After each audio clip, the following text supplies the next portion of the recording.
دنیا میں جتنے فسادات، جتنی لڑائیاں، جنگیں، نفرتیں، عداوتیں یہ سب ہوئی ہیں، اس کے پیچھے بہت سارے فیکٹرز ہوتے ہیں. کچھ ریلیجیس آسپیکٹس ہوتے ہیں، کچھ جغرافیکل پوائنٹس ہوتے ہیں.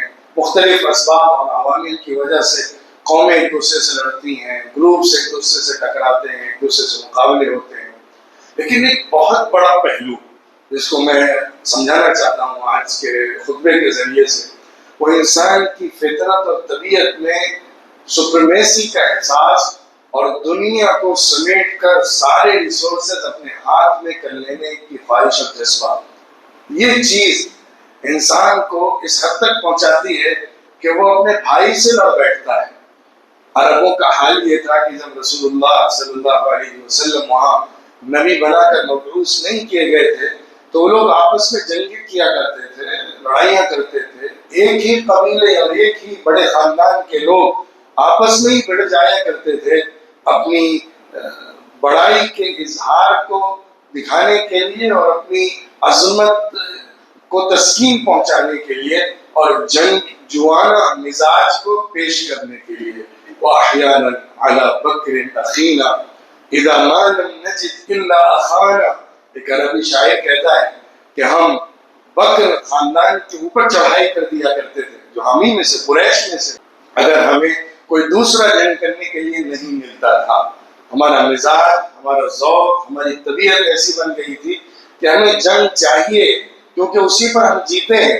انہی جنگوں پر ہمیں مزہ ملتا ہے، سکون ملتا ہے اور اپنی بہادری کا احساس ہوتا رہتا ہے. یہ مزاج اور یہ ذوق ان کے اندر تھا.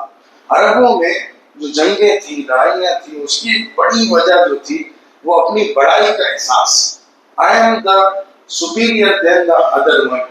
دوسرا قبیلہ، دوسرا خاندان، دوسرے لوگ کے مقابلے میں میں بڑا ہوں، میں اونچا ہوں، میری عزت زیادہ ہے، میرا مرتبہ بڑا ہے.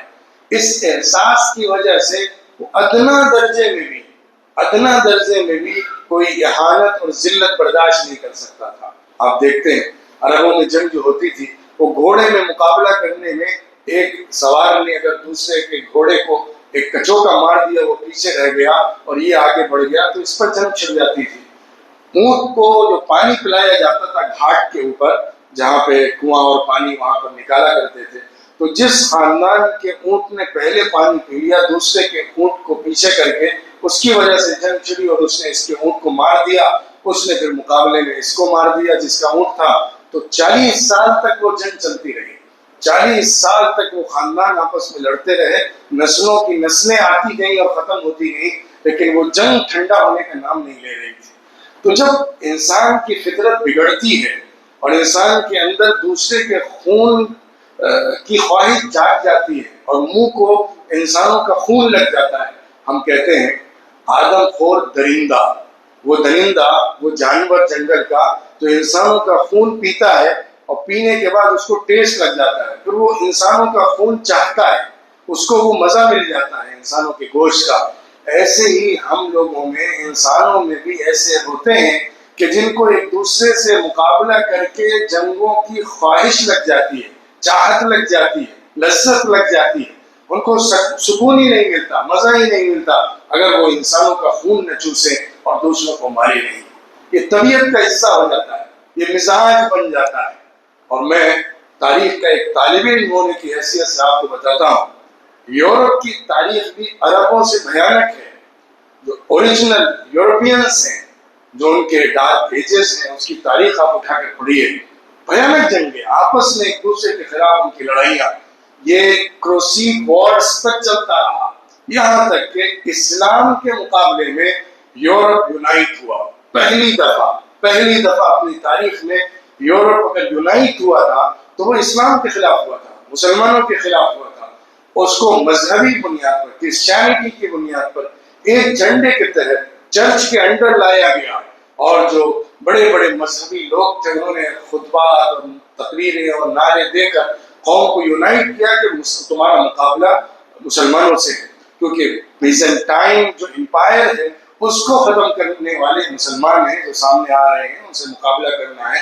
یورپین امپائر جو ہے، جو رومن امپائر تھا، اور اس کے بعد وہ آگے بڑھتے بڑھتے دو حصوں میں بٹا، مشرقی یورپ اور مغربی یورپ۔ مشرقی یورپ کا کیپٹل استنبول تھا، جو آج کا استنبول ہے، قسطنطنیہ، وہ زیادہ بڑا تھا بنسبت مغرب کے اور زیادہ مضبوط اور تہذیب یافتہ تھا۔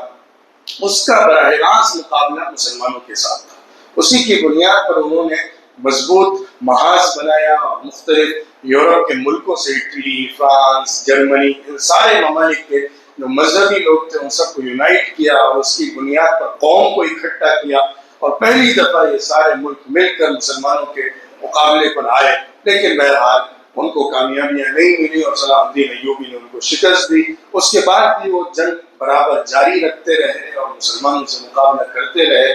بالآخر جو فرینچ امپائر ہوا کرتا تھا، نواں جو امپائر تھا، اس نے یہ اپنی ول اور وصیت لکھی کہ آگے اگر تم مسلمانوں کو شکست دینا چاہتے ہو تو ضروری ہے کہ تم 3-4 کام کرو۔ اس میں ایک یہ تھا کہ مسلمانوں کو آپس میں ڈیوائیڈ کرو، ان کو تقسیم کر دو، ان کے درمیان پھوٹ ڈالو، اور مسلمانوں کے ملک جو ان کے اصل عرب ملک ہیں ان کے بیچ میں ایک ایسا ملک بنا دو جو ان مسلمانوں کو چین سے رہنا نہ دے، اور پورے مڈل ایسٹ کو، پورے عرب ملکوں کو، عالم اسلام کو آپس میں بھیڑا رہنے دے۔ اور اسی میں ایک بات یہ بھی تھی کہ مسلمانوں کو تم جذبات اور خواہشات میں پھنسا کر اس طرح الجھاؤ کہ وہ اولو العزم اور بڑے مقاصد کے لیے کھڑے نہ ہو سکیں اور اس کے خواب نہ دیکھ سکیں۔ انہوں نے اس پر عمل کیا، اس اسٹریٹجی کو پورا کیا۔ اسی لوئس 9 جو تھا اس کے ول کے مطابق انہوں نے آگے کی اسٹریٹجیز بنائی اور مسلمانوں کو پیچھے کرتے چلے گئے، یہاں تک کہ پھر اس کے بعد انلائٹمنٹ کا دور آیا، نور کا دور جس کو یورپ کی تاریخ میں کہا جاتا ہے، پھر سائنس کا دور ہے، ریولوشن ہے، کہ دنیا میں زبردست ترقیاں ہوئیں۔ بہرحال وہ میرا آج کا سبجیکٹ نہیں ہے، میں یہ ذکر کر رہا ہوں کہ یورپ کی تاریخ بھی جنگجو والا، آپس میں مقابلے، لڑائی اور مقابلوں کی ہے، جنگوں کی ہے۔ ان کے مزاج کے اندر بھی لڑائیاں۔ فرسٹ ورلڈ وار کس نے کی؟ بعد کے دور میں، جبکہ دنیا بہت تہذیب یافتہ سمجھی گئی تھی، بہت ٹیکنالوجی سے لیس سمجھی گئی تھی، دنیا نے بہت ترقیاں کی تھی علم کے میدان میں، اور علمی انقلاب، صنعتی انقلاب دنیا کے اندر آ چکا تھا۔ اس کے بعد first world war last century میں ہوئی، سیکنڈ ورلڈ وار اس کے بعد ہوئی، اس میں کروڑوں لوگ مار دیے گئے اور پوری کی پوری پورے کے پورے شہر ہی نہیں، ملک تباہ ہو گئے، ختم ہو گئے۔ اس کے بعد پھر UN بنا، سارے ملکوں کو ملا کر ایک ایسا یونائٹ سسٹم بنایا گیا، فارمولا ایسا دیا گیا کہ جس کے ذریعے سے آپس میں لڑائیاں ختم کی جائے، ملکوں کو ایک دوسرے کے ساتھ کنیکٹ کیا جائے، ایک دوسرے کے حقوق کو سمجھا جائے، ہر ایک کی انڈیپینڈنس کو اور فریڈم کو ایکسیپٹ کیا جائے، ہر ایک کا جو اپنا ٹیریٹری ہے اس کے اندر اس کو آزادی دی جائے، ایک دوسرے کے ساتھ ظلم و زیادتی نہ ہو، ایسیسینیشن نہ ہو، اور کسی ملک کے جو عوام ہیں اس کی جو ول ہے، اس کی جو خواہش ہے، اس کا احترام کیا جائے، ہیومن رائٹس سیٹ کیے جائے، اور چلڈرن رائٹس ہوں، ویمن رائٹس ہوں، ان سب چیزوں کو اشیور کرتے ہوئے ایک یونیفارم سسٹم پوری دنیا کے لیے بنایا گیا۔ لیکن سچائی یہ ہے اس سے بڑا فیلئر کوئی اور سسٹم میں دنیا میں نہیں ہوا جتنا اس نے دیکھا ہے۔ پوری دنیا میں سب سے فیل سسٹم وہی ہے۔ آج بھی ہم دیکھ رہے ہیں کہ جنگیں جتنی بھڑکتی جائیں، ایک دوسرے کے خلاف جتنا وائلیشن ہوتا رہے، اور طاقتور کمزور کو جتنا کھاتا چلا جائے اور مارتا چلا جائے، اس کا کوئی کام نہیں ہے سوائے کنڈمنیشن کے، سوائے مذمتی بیان کے۔ اس کے علاوہ اس کے پاس نہ ہاتھ پیر ہے، نہ طاقت ہے، نہ روکنے کا پاور ہے۔ انسانوں کا مزاج، آپ کتنے ہی بدلتے جائیے، قانون کتنے بناتے جائیے، مزاج نہیں بدلا کرتا ہے۔ سوچ جو رہتی ہے وہ باقی رہتی ہے، لڑائی کی سوچ، جنگ کی سوچ، ایک دوسرے سے حق کھینچنے کی سوچ، کشمکش کی چاہت اور خواہش انسان کے مزاج میں ہے۔ میں اس کے بارے میں جو مقابلہ کرتے ہوئے اسلام نے سوچ بدلی ہے اس کا آگے ذکر کروں گا۔ اس سے پہلے ایک بات یہ سمجھیے کہ رسول اللہ محمد صلی اللہ علیہ وسلم نے آخری پیغمبر ہیں، بڑی جنگیں کی ہیں، ان کی تاریخ کو ہم جنگوں سے جانتے ہیں اور خوب جنگوں کا تذکرہ کرتے ہیں۔ رسول اللہ صلی اللہ علیہ وسلم نے بدر کا معرکہ لڑا، احد کا لڑا، اور پھر خندق کا لڑا، پھر فتح مکہ ہوا، موتا کی جنگ ہوئی، تبوک کا واقعہ ہوا، حنین کی جنگ ہوئی۔ یہ سارے واقعات سیرت میں مدینہ منورہ کے دور میں ہم ان جنگوں کو پڑھتے ہیں اور سنتے ہیں۔ اس سے ایک عام تاثر یہ دیا جاتا ہے کہ محمد صلی اللہ علیہ وسلم بھی عام عربوں کی طرح جنگجو اور لڑائی اور مقابلہ اور قوموں سے ٹکرانا، دوسرے قبیلوں سے لڑنا، قریش کو مارنا، مکے کو چھیننا اور اپنی سپریمیسی ثابت کرنا، اسی کے فکر میں لگے ہوئے تھے اور یہی کامیابی انہوں نے حاصل کی۔ تاریخ کو اس سے بڑی گالی کوئی نہیں دی جا سکتی کہ آخری نبی نے دنیا میں بدامنی پیدا کی ہے۔ اس سے بڑی تاریخ کے لیے کوئی گالی نہیں ہوگی۔ دنیا میں سب سے زیادہ امن، سب سے زیادہ شانتی اگر کسی نظام کے تحت پیدا ہوئی ہے تو محمد رسول اللہ صلی اللہ علیہ وسلم کے نظام کے تحت ہوئی ہے۔ یہ ایک حقیقت ہے، ایک ریالٹی ہے، تاریخ کی سچائی ہے جس کو ہر سنجیدہ اور نیوٹرل آدمی تاریخ کا مطالعہ کرے گا تو ضرور پڑھ سکتا ہے اور سمجھ سکتا ہے۔ آپ اندازہ لگائیے، حضور صلی اللہ علیہ وسلم نے خود شریک ہو کر چھوٹی بڑی تقریباً 28 جنگیں لڑی ہیں جن کو غزوات کہا جاتا ہے۔ وہ جنگیں جس میں حضور خود شریک ہوئے ہیں وہ غزوہ کہلاتی ہیں، اور سریہ اس جنگ کو کہتے ہیں جس میں حضور نے اپنی طرف سے ایک وفد بھیجا ہو، ایک ٹیم اور ایک لشکر بھیجا ہو مقابلے کے لیے، اور خود اس میں نہ نکل کر گئے ہوں۔ جتنی جنگیں حضور کے دور میں ہوئی اس میں سے کچھ میں تو فائٹ ہوئی اور کچھ میں صرف آمنا سامنا ہوا اور لشکر واپس آ گیا۔ پوری جنگوں میں ملا کر دونوں سائڈ سے، مسلمانوں کے سائڈ سے اور دشمن کے سائڈ سے، مشرکین کے سائڈ سے، یا اس دور کی جو بھی طاقتیں تھیں ان کے سائڈ سے، جو بھی جنگیں ہوئی ہیں ان سب میں ٹوٹل مرنے والوں کی تعداد 1000 کے قریب ہے۔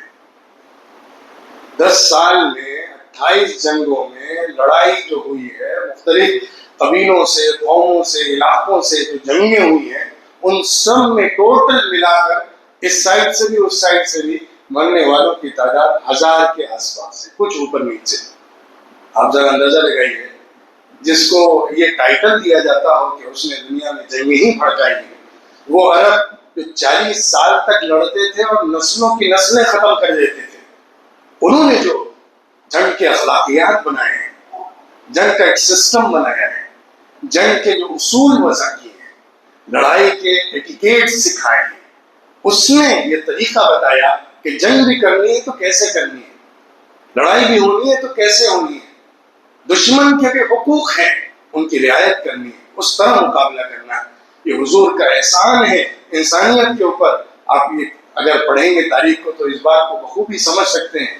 آج کے زمانے میں لیٹسٹ دنیا میں یو کے تحت جو ہیومن رائٹس کا چارٹر بنایا گیا ہے اور قوموں میں جنگوں کو لے کر جو ایک دوسرے کے لیے اصول اور پرنسپلز بنائے گئے ہیں وہ تقریباً اسلام سے لیے ہوئے ہیں۔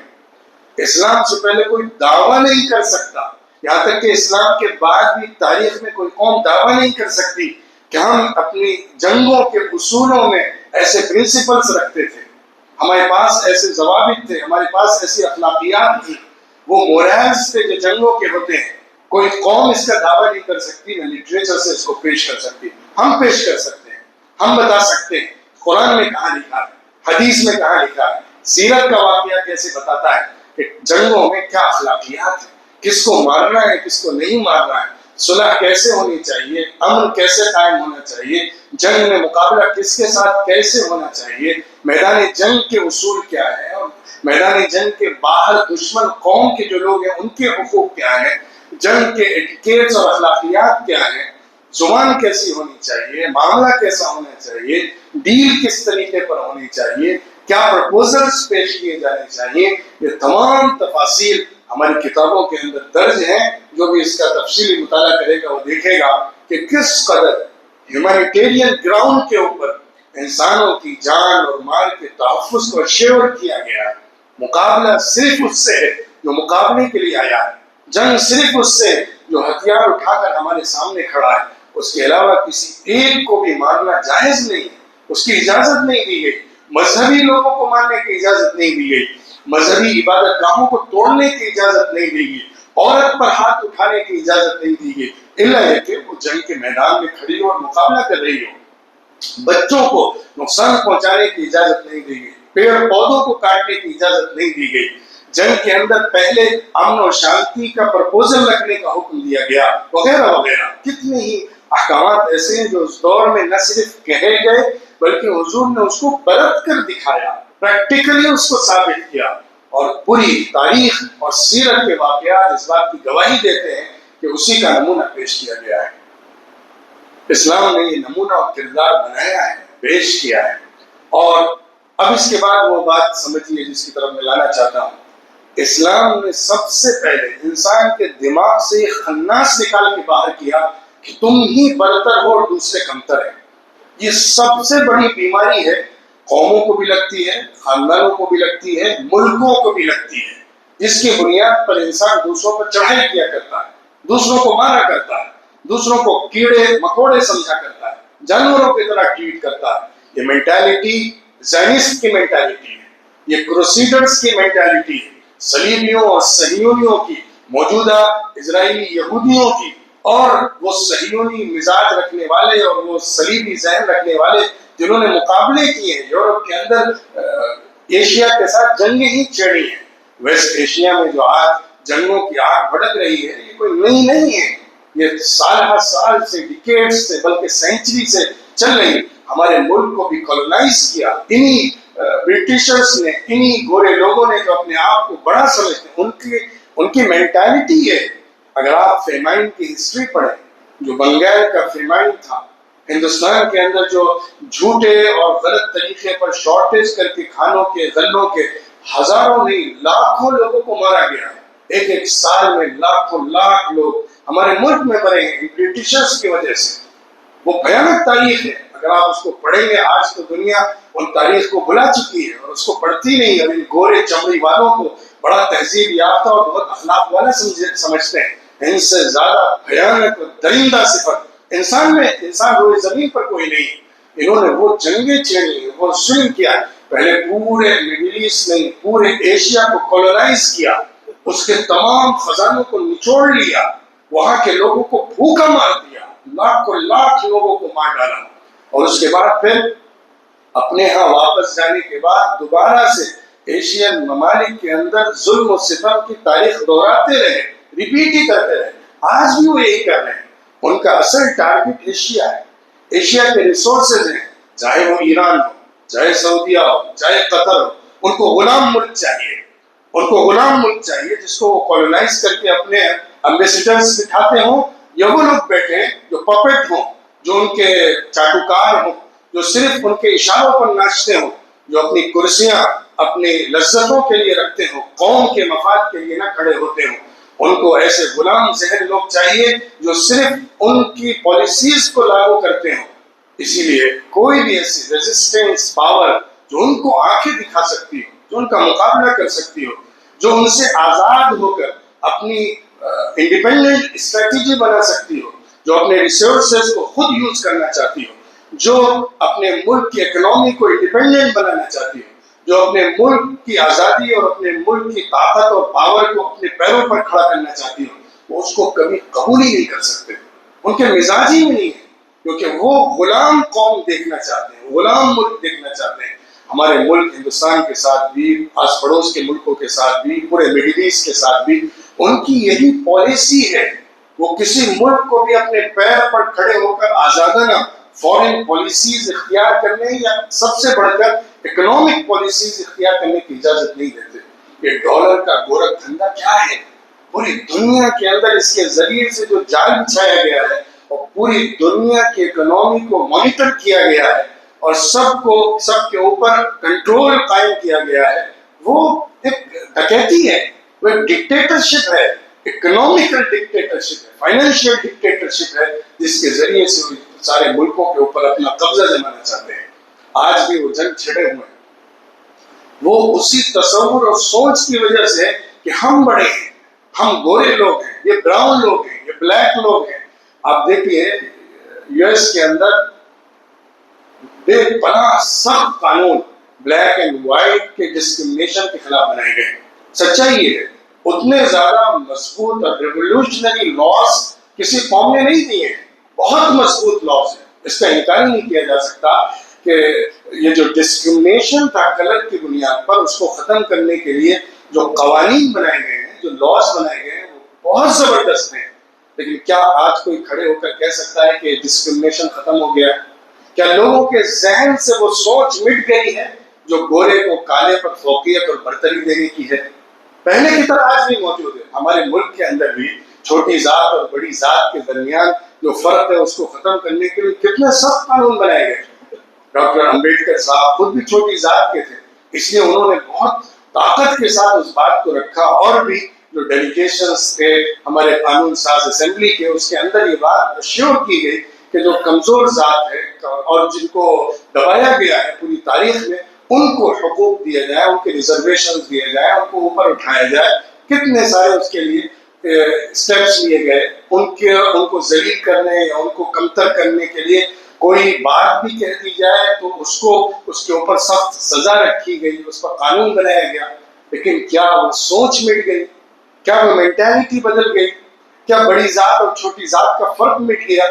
کیا چھوٹی ذات کے ساتھ زیادتی اور ظلم آج نہیں ہوا کرتا ہے؟ وہ پہلے کی طرح ہے۔ وہ نعرہ جو قرآن نے دیا تھا، اس نعرے کی ضرورت ہے۔ یا ایھا الناس انا خلقناکم من ذکر وانثی وجعلناکم شعوبا وقبائل لتعارفوا ان اکرمکم عند اللہ اتقاکم ان اللہ علیم خبیر۔ اس سے خوبصورت اور عظیم ترین نعرہ اور دعویٰ کسی مذہبی کتاب ہی کیا، کسی بڑی سے بڑی قوم کی طرف سے سامنے نہیں آیا ہے۔ اے انسانوں، اے لوگوں، او ہیومن کائنڈ، او مین کائنڈ، سارے کے ساری انسانیت، ہم نے تم سب کو ایک مرد اور ایک عورت سے پیدا کیا ہے۔ تم سب کا اوریجن ایک ہے، تم سب کی بنیاد ایک ہے۔ تم جس ملک، جس علاقے، جس قبیلے سے تعلق رکھتے ہو، پیدا تو ایک ہی مرد سے ہوئے اور ایک عورت سے ہوئے، تمہارا آغاز تو وہیں سے چلا ہے۔ پھر ہم نے تم کو الگ الگ حصوں میں بانٹا ہے۔ جیسے جیسے انسانیت بڑی ہوتی گئی، قوم بڑی ہوتی گئی، لوگ زیادہ ہوتے گئے، تو وہ مائکرو لیول کے اوپر فیملیز میں بڑھتے چلے گئے۔ ایک چھوٹی فیملی، اس سے بڑھ کر پھر دوسری فیملی بنتی ہے، پھر تیسری بنتی ہے۔ ہمارے 4 پشت کے اوپر، 5 پشت کے اوپر جو دادا تھے، ان کے بعد جو فیملی تھی وہ الگ الگ برانچز میں ڈیوائڈ ہوتی گئی۔ ہم اس سے اوپر جائیں گے، اگر جنریشن اوپر چلے جائیں گے تو ہمارے کامن اینسسٹر تھے، ان کے نیچے کتنی برانچیں بن جاتی ہیں، کتنے خاندان بنتے چلے جاتے ہیں۔ تو یہ تقسیم جو ہوتی ہے، یہ ڈویژن جو ہوتا ہے، یہ الگ الگ مائکرو لیول کے اوپر جو فیملیز اور خاندان بنتے ہیں، چاہے وہ قبیلے ہوں یا نسل کی بنیاد پر ہو یا علاقے کی بنیاد پر ہو، یہ سب ایک دوسرے کو پہچاننے کے لیے ہے، معلوم ہو سکے میں کدھر کا ہوں، کس خاندان کا ہوں، کس علاقے کا ہوں، کس قبیلے کا ہوں، کس سے تعلق رکھتا ہوں، ایک دوسرے سے رشتے جوڑے جا سکیں، ایک دوسرے کو پہچانا جا سکے اور تعارف کیا جا سکے۔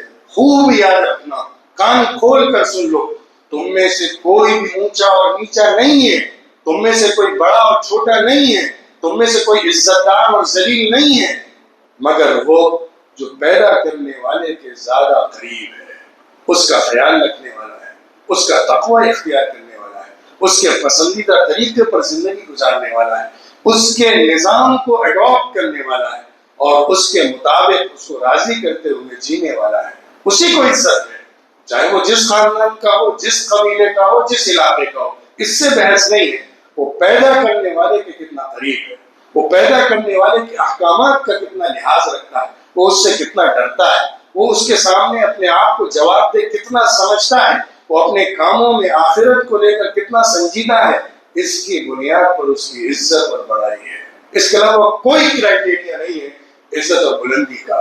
یہ بات اتنی مضبوط اور اتنی طاقتور تھی کہ اس نے ایک غیر معمولی انقلاب پیدا کیا۔ ہم دیکھتے ہیں کہ حضور صلی اللہ علیہ وسلم کی سیرت، صحابہ اکرام رضوان اللہ علیہم اجمعین کی سیرت میں کہ اس انقلاب کے نتیجے میں کیا زبردست تبدیلی واقع ہوئی، چاہے بلال حبشی ہوں، صہیب رومی ہوں، سلمان فارسی ہوں، کہاں کہاں سے اٹھ کے آئے تھے لوگ، اور کن خاندانوں کے لوگ تھے، غلام خاندانوں کے، عبداللہ ابن مسعود ہوں، کتنے ہی ہیں جن کو اسلام نے وہ عزت عطا کی، وہ مقام عطا کیا کہ وہ پہلی صف کے صحابہ میں بن گئے۔ ان کو وہ مقام اور بلندی عطا کی گئی, عزت نصیب ہوئی. ہاں, دنیا میں نظام قائم کرنے کے لیے کچھ چیزوں میں خاندانی رعایتوں کا لحاظ رکھا گیا ہے تاکہ اس کی بنیاد پر بانڈنگ صحیح بن سکے, ایک دوسرے کے ساتھ رشتے مضبوط ہو سکیں اور سماج مضبوط طریقے پر قائم رہ سکے. وہ ایک الگ پالیسیز ہوتی ہیں, لیکن مینٹالٹی, سوچ, ذہنیت اس بنیاد پر بنائی گئی کہ کسی کو کسی کے اوپر عزت نہیں دی گئی ہے اس کے کلر کی بنیاد پر, اس کے خاندان کی بنیاد پر, اس کے علاقے کی بنیاد پر, اس کی نسل کی بنیاد پر, اس کی زبان کی بنیاد پر. لا فضل لعربي على عربي على عجمي ولا لأسود على أبيض إلا بالتقوى. خوب سن لو, حضور نے صاف اعلان کر کے حجۃ الوداع میں اور دوسرے موقعوں پر اس بات کو بیان کیا کہ کسی کو کسی دوسرے پر فضیلت نہیں دی گئی ہے. کسی عرب کو غیر عرب پر فضیلت نہیں ہے. عرب اس لیے عزت دار نہیں ہے کہ وہ عرب کا ہے, وہ عربی بولنے والا ہے, عرب نسل کا ہے. ہندوستانی اس بنیاد پر عظیم نہیں ہے کہ وہ ہندوستانی ہے. نیشنلزم, ریسزم اور اس کے علاوہ لنگوسٹک بنیاد کے اوپر جو سپریمیسی کا احساس ہے وہ سب مٹا دیا گیا. تم سب ایک ہو. کون اچھا انسان ہے, کون اچھا بندہ ہے, کون پیدا کرنے والے کیا سب سے زیادہ خیال رکھ کر جینے والا ہے, یہ ہے عزت کی بنیاد, یہ ہے بلندی کی بنیاد. یہ وہ سوچ ہے جس نے سب سے زیادہ دنیا کے اندر امن قائم کیا ہے, برابری کو قائم کیا ہے, دنیا کے اندر شانتی پیدا کی ہے. اور اس کے سب سے بڑے دشمن یاد رکھیے وہی لوگ ہیں جو اسلام کے سب سے بڑے دشمن ہیں. جن کو اسلام سے نفرت ہے وہ اسی بنیاد پر ہے کہ وہ سب کو ایک صف میں کھڑا کر دیتا ہے, سب کو ایک صف میں لے کر آ جاتا ہے, سب میں برابری کی دعوت کر دیتا ہے. لہٰذا ان کا مقابلہ, ان کی جنگ اس اسلامی سوچ سے ہے جو ان کی سپریمیسی کو کاؤنٹر کرتی ہے اور ان کی اس عظمت کو توڑتی ہے اور ان کی صف میں سب کو لا کر کھڑا کر دیتی ہے. ان کو یہ نہیں چاہیے. بہرحال آج کے وقت میں بھی جو ایک خطرناک جنگ کی لپٹیں ہیں, آگ کی لپٹیں ہیں, بھیانک خون بہایا جا رہا ہے, یہ سب کے لیے نقصان دہ ہے. پورے ایشیا کے لیے, پورے ویسٹ ایشیا کے لیے, بلکہ پوری انسانیت کے لیے یہ خطرناک اور نقصان دہ چیز ہے جو آگے بڑھتی چلی جا رہی ہے. اللہ اس کی روک تھام کا انتظام کرے اور اس خون کو نہ بہانے اور لوگ سمجھیں کہ ہم کیسے یونائٹ ہوں اور ان طاقت کے خلاف مقابلہ کریں جو ڈسکرمنیشن چاہتی ہے, جو مسلمانوں کو عقیدوں کی بنیاد پر, فرقوں کی بنیاد پر, علاقوں کی بنیاد پر تقسیم کرنا چاہتی ہے اور دونوں طرف سے کھیلتی ہے. ایسا نہیں ہے کہ وہ ایک طرف سے طاقت کھیل رہی ہے. ایران کو عربوں کے خلاف بھڑکاتی ہے, عربوں کو ایران کے خلاف بھڑکاتی ہے, شیعہ سنی تقسیم کرتی ہے, فرقوں کی تقسیم کرتی ہے, زبان کی تقسیم کرتی ہے, ان کو ان کے ہاں گھس کر مارنے کی دعوت دیتی ہے, ان کو ان کے خلاف محاذ کھولنے کی دعوت دیتی ہے اور دونوں طرف بیلنس بنا کر ڈیوائڈ اینڈ رول کی پالیسی کے مطابق وہ اپنا سکہ مڈل ایسٹ میں جمع کر رکھنا چاہتی ہے. اگر ہم چاہتے ہیں کہ ہم اپنی انڈیپینڈنٹ اسٹریٹجی اور پالیسیز بنائیں تو ضروری ہے کہ ہر ملک اس آواز سے آواز ملائے جو اصل ظالم کے خلاف اٹھنے والی آواز ہے. اصل ظالم سے ٹکرانے والی جو آواز ہے اس سب کے ساتھ سب اگر یونائٹ ہوں گے تو اس ظالم کو لامحالہ شکست ہوگی. اور سچائی یہ ہے, واقعہ یہ ہے کہ یہ دور امریکہ جو سپر پاور ہے اس کی موت کا دور ہے, یہ اس کے آخری انجام کا دور ہے. جب آپ دیکھتے ہیں کہ آگ کا پھپوٹا جب آخری ٹائم بھڑک رہا ہو اور بجھنے والا ہو آگ تو بہت تیز بھڑک کر بجھتی ہے, اسی طرح ابھی وہ بھڑک رہی ہے. یہ امریکہ افغانستان میں فیل ہوا, عراق میں فیل ہوا, لیکن ان سب ملکوں کو تاراج کر دیا, تباہ کر دیا. جیسے کولونائز کرنے والے ملکوں نے ہمارے ملکوں کو, ان ایشین ممالک کو چوس کر اس کا سارا خزانہ نچوڑ کر لے گئے, اسی طرح اب یہ لوگ ان ملکوں میں وار کر کے, جنگیں کر کے, ان کی اکنامی کو ختم کر کے اور ان کی طاقت کو, یونٹی کو مٹا کر ان اسٹیبلٹی پیدا کرنی چاہتے ہیں. عراق میں 20 سال سے زیادہ ہو گئے. انہوں نے جس بنیاد پر جنگ کی, کیا اس کے بعد وہ ایک اچھا سسٹم دے سکے؟ اگر وہ سچے ہیں, مان لیں اگر وہ سچے ہیں اور وہاں شانتی چاہتے ہیں, بہتر رجیم چاہتے ہیں اور ایسے لوگوں کو ہٹانا چاہتے ہیں جو نقصان دہ ہے عرب کے لیے, ان ملکوں کے لیے, 20 سال کے بعد ایک اسٹیبلٹی کیوں وہاں نہیں قائم ہو رہی, وہاں پہ ایک مضبوط طاقت کیوں نہیں بن رہی؟ اور افغانستان میں بھی برسہ برس ظلم و ستم کی کہانیاں دہرائی جاتی رہیں اور اخیر میں ان دو پڑوسی ملکوں کو ایسا لڑایا گیا کہ رمضان کے مبارک مہینوں میں بھی خون بہایا جاتا رہا. افغانستان کی مسجدوں میں اور افغانستان کے ہاسپٹلس میں پاکستان کی طرف سے جو اٹیکس اور حملے کیے گئے اس میں کتنا لوگوں کو مارا جا رہا ہے. پاکستان اور افغانستان کی جنگ چھیڑ کر وہ بھیانک ظلم و ستم وہاں پہ لکھا جا رہا ہے کہ جس کی تاریخ عجیب و غریب لکھی جائے گی. کون سے اسلامی ملک، کون سے مسلم ملک آپس میں لڑائیاں دوسروں کی وجہ سے، یہ سب ان کی غلامی کی وجہ سے ہے جو ان پورے ملکوں میں انسٹیبلٹی چاہتے ہیں اور ان پورے ملکوں پہ اپنا اکنامیکل اور اسی کے ساتھ ساتھ یہ جو اسلحہ اور فوج کی بنیاد پر جو سپریمیسی اور طاقت ہوتی ہے اس کو بنانا چاہتے ہیں.